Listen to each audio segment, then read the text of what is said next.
Audio log, Entry 1, April 19th, 2034. My name is Darren Ellers, and if you're hearing this, it means one of two things. Either the world is on its way to recovery, and people are starting to piece together what happened, or the opposite. That this recording is drifting through whatever remains of our networks like a fossilized voice in the wind, waiting for someone to understand how it all began. I'm speaking from my family's old cabin, tucked between two ridgelines on the north side of Ember Lake in the Canadian Rockies. No signal, no neighbors, just me, the trees, and the low groan of the wind skimming across the water. I left Denver 3 weeks ago, packed my truck with tools, freeze-dried food, seed packets, and anything I could get my hands on that didn't require a plug or a battery. I cut all my cards in half, sold my phone for 2 boxes of non-electric medical supplies, haven't touched a screen since I left. I'm off-grid now. I've turned off everything. Solar panels disconnected. Generator drained and stored. Even the backup radios packed in foam and locked in a steel box buried behind the woodshed. No current, no pulses, no hum. Because somewhere along the way, something in our world changed, and whatever it was, it turned electricity into a toxin. Not like a spark, not like electrocution.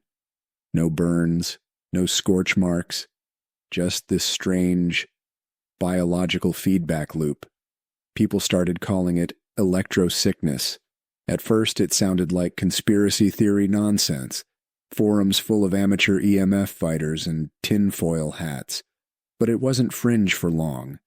I remember the first real case I took seriously. It was a friend of mine, Gabby, a systems technician I worked with years ago. She lived downtown, surrounded by towers and mesh networks. Started complaining about a ringing in her ears that wouldn't go away. Then tremors, light sensitivity, confusion. I watched her go from a healthy 30-something to a pale, jittery wreck in 2 months. The doctors ran every test imaginable. No viruses, no tumors, no chemical exposures, just a pile of inconclusive results and prescriptions for sedatives that never worked. Then it spread. Quietly, but steadily.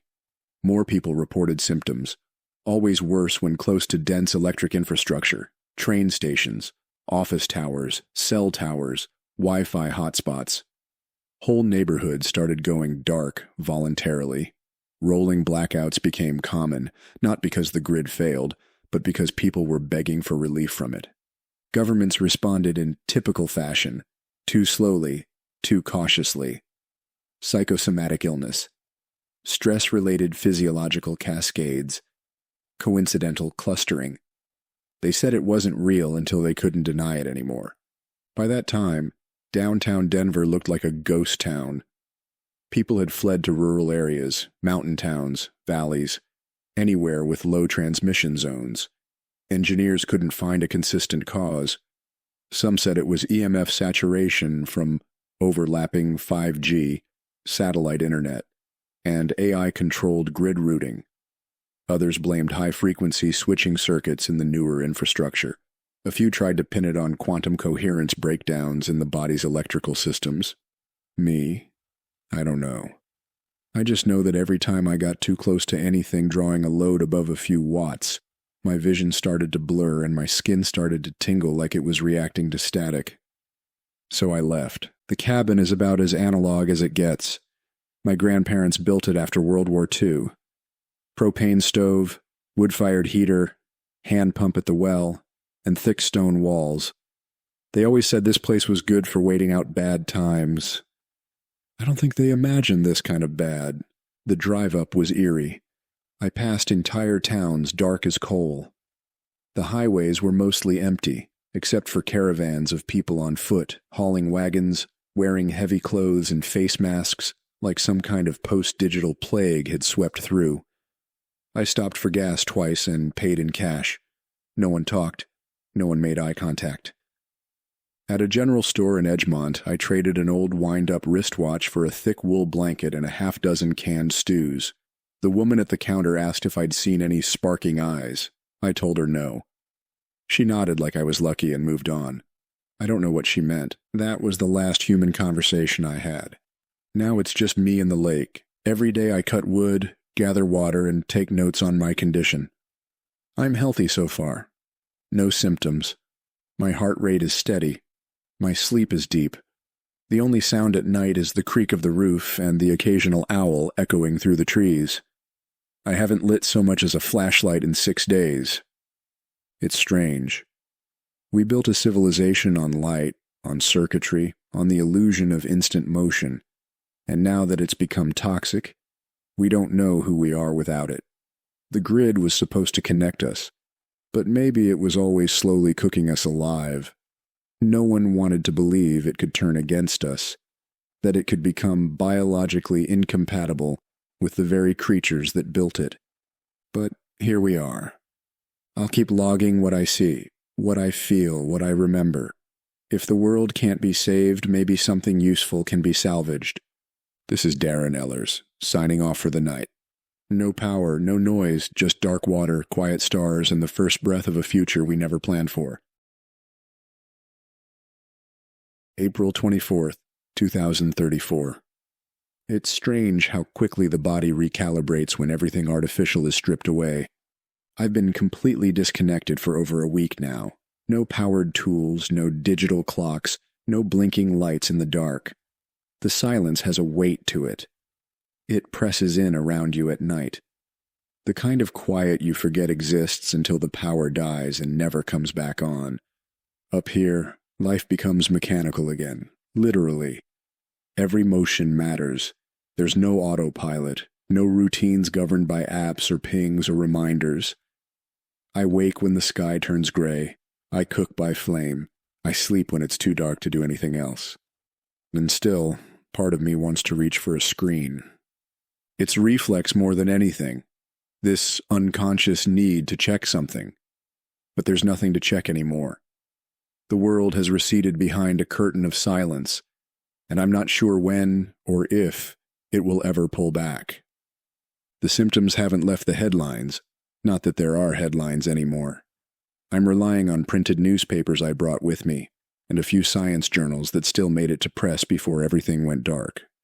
The last issue I read mentioned threshold events. That was the term they used. A possible tipping point where overlapping electrical fields in urban areas reached a density that interfered with human biology in unforeseen ways. Not all frequencies, though. That's the tricky part. According to one report, a retired physicist in Finland had managed to isolate certain waveform profiles that seemed to trigger acute symptoms in rats: nausea, disorientation, changes in neurotransmitter levels. He suggested it wasn't the voltage or current that mattered, but the frequency patterns, particularly in the high-frequency, low-power ranges used in things like smart meters, mesh networks, and ultra-efficient converters. He died of a stroke 3 weeks after that paper circulated. Whether it was related or not, no one can say. The correlation is enough to make your stomach knot. Out here, I've started my own experiments. I brought a small coil meter, analog, no battery. I've been using it to passively measure ambient EM fluctuations near certain equipment. Even though everything is off, there are lingering fields around some components. The big inverter that used to power the solar system still hums faintly when I stand too close, even without power. Is that in my head? I'm not sure. But I feel it. A sensation like standing near a faintly live wire. A pressure behind the eyes, not painful, just wrong. I've tried reactivating one thing, a small hand crank radio. I wrapped it in tinfoil, grounded it to the stove, turned the crank for just long enough to pull in one station. Static. Then, briefly, the voice of someone reading a weather report. Low band, monotone, no music. I listened for 30 seconds before my skin started to crawl. Not a metaphor. Crawl. Like the faint tingle of ants beneath the skin. I shut it down immediately. Maybe it was psychological. Maybe it was confirmation bias. But I felt it. And after I turned it off, it lingered in my bones for half an hour, like an echo. I'm beginning to think the sickness isn't just a reaction. It's a kind of resonance. The human body may have always been susceptible to interference. and we just didn't notice until we stacked enough overlapping waveforms into the same physical spaces. Cities became pressure cookers for electric saturation. The irony is brutal. We built our entire world on the premise that electricity is clean, invisible, harmless. We optimized everything around efficiency, forgetting that optimization often means concentrating forces that nature never meant to be stacked. I wonder if this is how the dinosaurs felt when the sky darkened.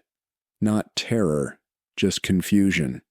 The subtle recognition that something has shifted, and whatever governed the rules before doesn't anymore. I spend a lot of time sitting at the lake's edge now. The water is still, perfectly still. The reflections are so sharp you could mistake the surface for glass. There's no wind today, no clouds, no movement except the occasional flicker of a trout below. I've noticed that the local birds, ravens mostly, a few robins, tend to avoid the cabin roof. They'll perch on trees, the dock, even the chimney, but not the roof. I don't know why. The chimney used to have a powered fan motor built into it, long since removed. Still they avoid it. Maybe they sense something I can't. Maybe they've always known. Tomorrow I'll hike up to the ridge with the old rangefinder binoculars. No glass, no sensors, just mirrors and optics. I want to see if there are any signs of movement on the distant logging road. Smoke trails, maybe. I haven't seen anyone, but I've been hearing the occasional distant thud. Not thunder, but more like heavy impacts far away. Could be controlled demolitions of infrastructure. Could be mountains settling. Could be nothing. The world's gone quiet, but it hasn't gone still. There's motion in the silence, and I think we're all just trying to figure out how to live without the current. More tomorrow. This is Darren Ellers, still here, still silent, still alive. May 1st, 2034. I've stopped expecting the sound of planes. I didn't realize how much background noise had defined modern life until it all went away. No distant engines, no droning jets carving contrails into the sky. Not even the echo of helicopters. Just wind, tree creaks, water lapping gently at the edge of the dock. It's not silence exactly. It's something deeper, something before noise, a kind of pre-industrial quiet that modern people rarely experience. It's beautiful and heavy at the same time, like standing in a church made of wilderness. It's been about 2 weeks since I've had contact with anything electrical, aside from the analog gear I brought with me. Even my watch is mechanical now. I don't light the propane stove unless necessary, and I cook most of my meals on the wood-fired griddle out back. I've become more aware of how much motion and heat we once got from flicking a switch. The grid, as far as I can tell, has gone dark. Last time I risked cranking the radio, carefully shielded and filtered, it pulled in a garbled emergency transmission. Just a single sentence repeated on loop. Low power zones, now designated permanent safe corridors. Avoid high-density EM clusters. That was it. They've given up on a cure. They're redrawing society. Some towns are reportedly surviving, barely, using only analog systems. Wood stoves, lanterns, hand tools, grain mills, well pumps, the kind of things you only find in antique shops or frontier museums. A few enterprising communities have rigged mechanical water wheels to grind grain or power pulley lifts, but even then, people are cautious. No one wants to trigger the symptoms. That's the thing. They're still not fully understood. There's no virus, no bacteria, just a cascade of physiological dysfunction tied to EM exposure. No matter how many scientists tried to model it, the body doesn't respond in linear ways. It's not the strength of the field. It's the waveform, the interference patterns, the overlap of frequencies. Too many signals occupying the same air. One theory in an old research journal said the nervous system behaves like a resonant antenna, and when the surrounding fields reach a certain density, the brainstem loses its ability to regulate autonomic functions. Heart rate variability drops. blood pressure spikes, sleep patterns collapse. Then come the seizures, hallucinations, or full shutdown. And yet, out here I feel sharp, cleaner even. I don't want to get romantic about it, but something in me feels recalibrated, as if the constant digital fog has lifted and I'm finally seeing the world in real resolution. Birdsong has returned in force. Even the loons have come back to the lake, their calls echoing across the water like some ancient dialect we forgot we understood. Deer have moved back down the slope. I see their prints by the shore each morning. They drink where I drink, and they don't flinch anymore. Yesterday I found a squirrel nesting in the wall of the shed. It's a nuisance, but I left it be. We're all just trying to adapt. I spend most afternoons cataloging what's left, hand-drawing maps, noting plant growth, animal activity, changes in the lake waterline. I've noticed algae blooms arriving a few weeks early, likely from the early spring melt. No electric irrigation means less agriculture downstream, so I imagine runoff dynamics are shifting. That's the hidden threat no one talks about. The second order collapses. Without power, we lose not just communication, but control of water treatment, food storage, and medication refrigeration. All the unseen systems that hold civilization together quietly rot the moment electrons stop flowing. I wonder how many people understood what was happening before it was too late. How many tried to make the shift? How many thought it was just another panic that would pass? It didn't pass. I try not to dwell on the cities, but I do. What's happening in Chicago, or Seoul, or São Paulo? The skyscrapers, once lit like electric cathedrals, now standing silent and windowless like dark tombstones. Refrigerators becoming biohazards. Subways filled with stale air. Data centers humming until the fuel ran out. Servers blinking out one by one. I imagine hospitals where staff had to choose who got to stay near ventilators and who had to be wheeled into natural light wards. Techno-triage. Not enough clean air. Not enough medicine. Not enough understanding of why electricity turned against us. I've started thinking about the lake in a new way. It's more than scenery now. It's a barometer. When the air shifts, it shifts first. Ripples without wind. Microcurrents that don't match the shoreline wind direction. There's a quiet intelligence to it, like it's adjusting faster than we are. I often sit on the dock at sunset and listen, not for birds or wind, but for the absence of hum. That low, ever-present background vibration we all learn to tune out. It's gone. Finally. And I didn't realize how much of my stress, my tension was tied to that sound until it vanished. It makes me wonder, what if we were never built for the frequency saturation we created? What if the real design flaw wasn't in the tech, but in us? More thoughts tomorrow. This is Darren Ellers, still logging, still unpowered, still adjusting to the quiet. May 9th, 2034. The body adjusts faster than the mind. I've been off-grid for nearly a month now. No powered systems, no wireless signals, no electronics running within 50 yards of me. At this point, even the cabin's ancient battery bank has been fully disconnected and packed away beneath the floorboards.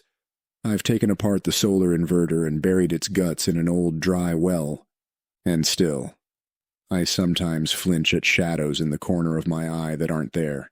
Shapes I once would have blamed on a flickering monitor or a failing fluorescent tube. Ghosts of artificial life. Phantom remnants of a grid that never truly shut off inside my head. But those shapes pass and the silence holds. The strange part is, my health has never been better. My joints feel looser. My concentration longer. My sleep, once a battlefield of restlessness and pre-dawn dread, has stabilized into long, uninterrupted stretches, 8, sometimes 9 hours. Full REM, dreamless. There's a clarity to this place now that's hard to describe. My thoughts don't feel rushed. I no longer crave stimulation, noise, motion. I sit on the porch for hours with nothing but a pencil and a stack of old paper and find myself drifting into something close to peace. But it's not without weight. That peace is razor thin, Beneath it lies a gnawing sense that the world outside is crumbling further by the day, and no one really knows how deep the collapse goes. I've begun building a theory of my own, not because I think I'll solve anything, but because it helps organize the chaos. The central idea is this: biological interference. Human beings are bioelectric systems. Our nervous systems fire with small voltages and complex timing signals. Everything from movement to thought depends on precise, internal electrical communication. So what happens when that system is flooded with external interference?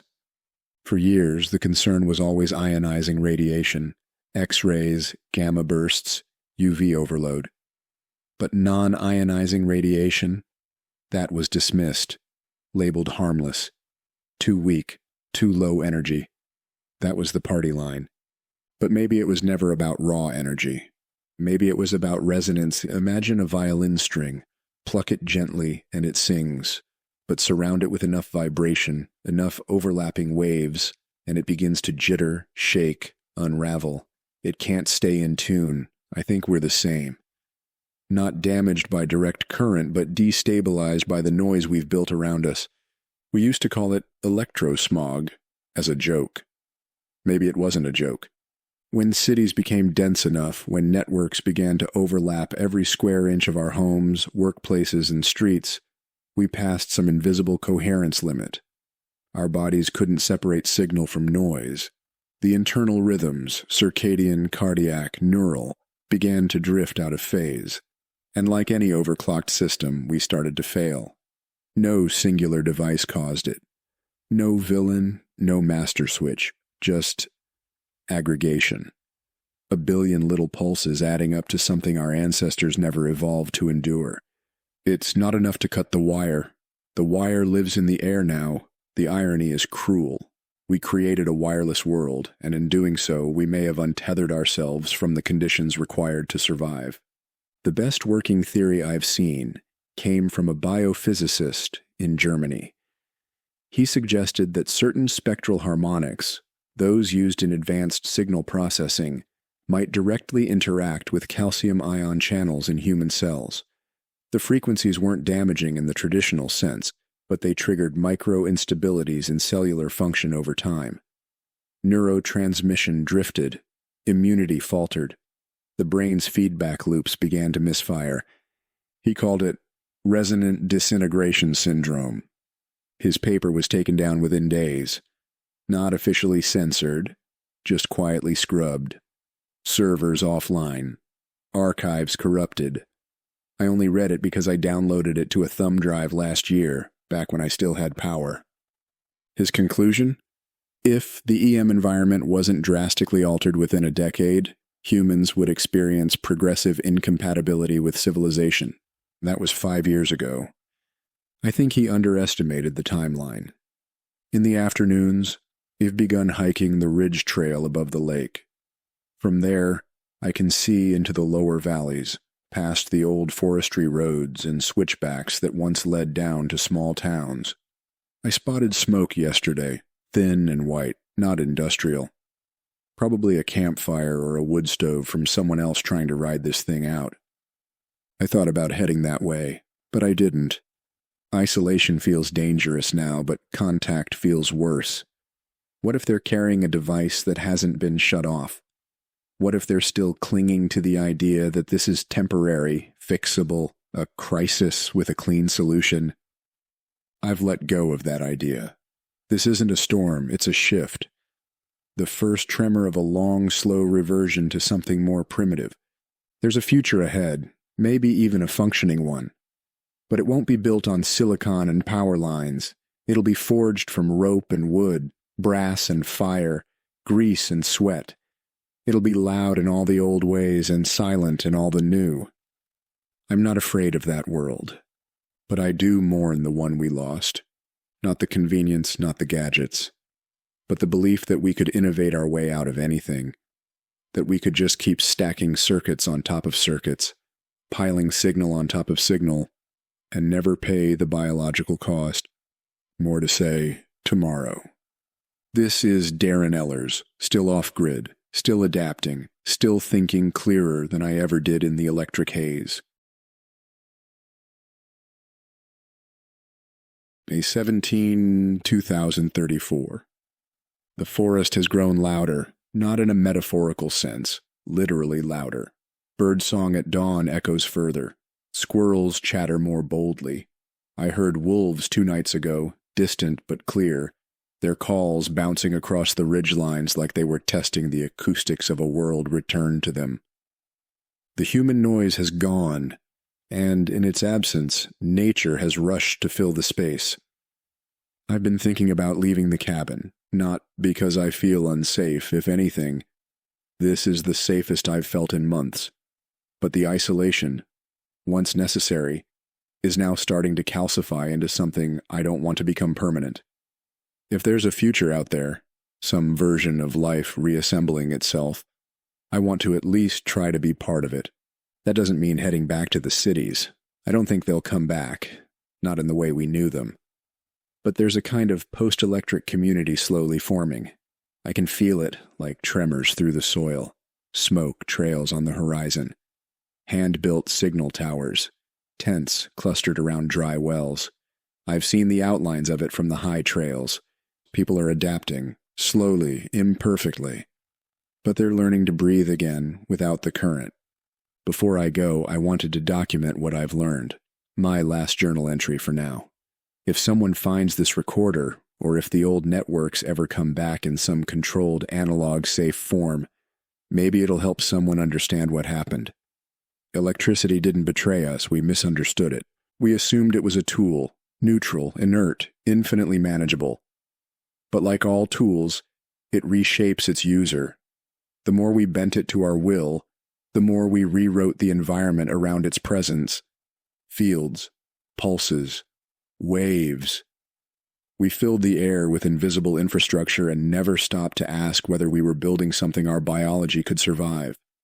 It wasn't a failure of science, it was a failure of humility. Even now, the idea of switching something on sends a twinge through my spine. It's not fear, it's memory. My nervous system remembers the static, the buzz behind the eyes, the tension in the temples. I trust my body more than I used to. I've built a small pack with everything I need: rope, tools, non-electric water filter, blank notebooks, seeds. I've converted the fishing boat to manual oars and tested it on the lake twice. She tracks straight and steady, no engine needed. I'll take the waterway to the southern end, then hike down the logging road where I last saw the smoke. If there are people down there, and if they've adapted, I'll try to join them. If not, I'll move on, follow the clean air zones, follow the silence. I've buried the last few batteries in a steel box behind the root cellar, sealed in wax and cloth. I don't think I'll need them again. The cabin stays. She's held up through it all. If someone stumbles on her in the future, I hope they treat her gently. Everything inside works, so long as nothing is plugged in. And I've left this recorder on the shelf with a note. Power is a responsibility. Silence is survival. If you're still chasing the hum, you're going the wrong direction. This isn't the end of the world, it's the end of a pattern, a shift, and maybe, just maybe, the start of a better one. One that doesn't forget the limits of flesh and mind. This is Darren Ellers, logging off, not forever, just from this place, this chapter. The grid is gone, but I'm still here, unplugged, alive.